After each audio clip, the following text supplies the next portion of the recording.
हरियाली तीज व्रत कथा।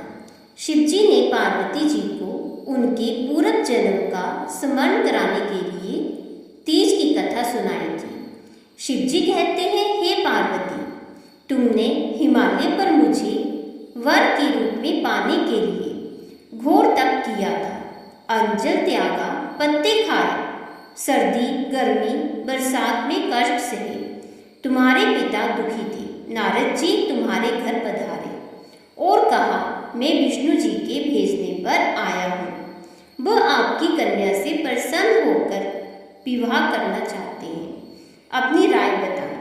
पर्वतराज प्रसन्नता से तुम्हारा विवाह विष्णु जी से करने को तैयार हो गए। नारद जी ने विष्णु जी को यह शुभ समाचार सुना दिया, पर जब तुम्हें पता चला तो बड़ा दुख हुआ।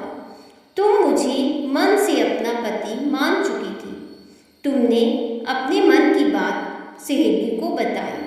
सहेली ने तुम्हें एक ऐसे घने वन में छुपा दिया जहाँ तुम्हारे पिताजी नहीं पहुँच सकते थे। वहाँ तुम तप करने लगी।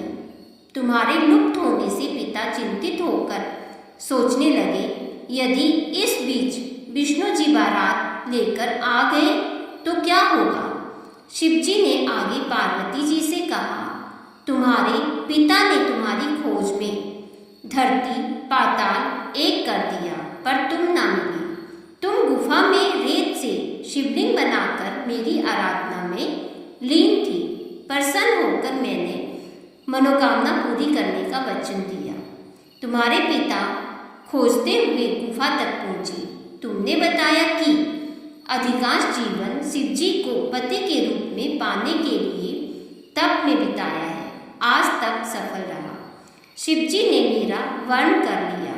मैं आपके साथ एक ही शर्त पर घर चलूंगी, यदि आप मेरा विवाह शिवजी से करने को राजी हो।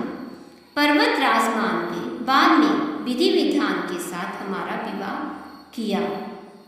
हे पार्वती, तुमने जो कठोर व्रत किया उसी के फलस्वरूप हमारा विवाह हो सका। इस व्रत को निष्ठा से करने वाली स्त्री को मैं मनवांछित फल देता हूँ। उसे तुम जैसा अचल सुहाग का वरदान प्राप्त हो।